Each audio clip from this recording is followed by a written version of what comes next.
বাইতুল্লাহকে রব্বুল আলামিন রক্ষা করেছেন। আব্দুল মুত্তালিব বলেন ও আল্লাহ, আপনার বাইতুল্লাহ আপনি রক্ষা করবেন।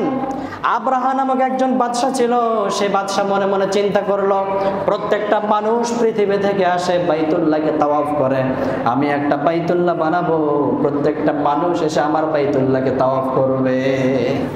সে চিন্তা করলো কি, আমি একটা বাইতুল্লাহ বানাবো, প্রত্যেকটা মানুষ এসে আমার বাইতুল্লাহকে তাওয়াফ করবে।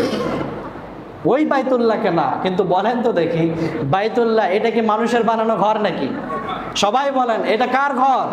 আল্লাহর ঘর। এর মতো ঘর আপনি বানাতে পারবেন, কিন্তু সেই ঘর তো বেশি দিন স্থায়ী থাকবে না। আব্দুল মুত্তালিব মনে মনে চিন্তা করেন, আমাদের সৈন্য নাই, কোনো বাহিনী নাই, আব্রাহা বাদশাহ বর্তমান জামানের সবচাইতে খতরনাক বাদশাহ, তার সাথে মোকাবেলা করার মতো কোনো বাহিনী নাই। সে আল্লাহ পাক রব্বুল আলামিনের দরবারে আল্লাহ পাকের ঘরটাকে সুপর্দ করে দিয়ে বলেন, ও আল্লাহ, আপনার ঘর আপনি নিজেই সংরক্ষণ করেন। আল্লাহ রব্বুল আলামিন কিভাবে সংরক্ষণ করেছেন সূরাতুল ফিলের মধ্যে পুরা বিশ্ববাসীকে জানিয়ে দিয়েছেন।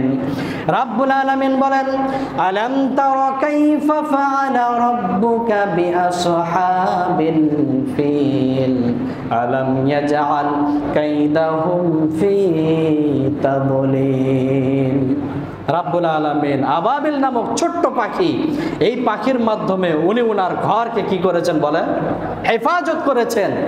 আল্লাহ পাক রব্বুল আলামিন এই সবগুলো কোরআনের আয়াতের মাধ্যমে জানাচ্ছেন, ও আমার বান্দারে, তোমরা যে দলবল নিয়ে অহংকার করো, এই দলবল তোমাদেরকে বিজয় দিতে পারে না।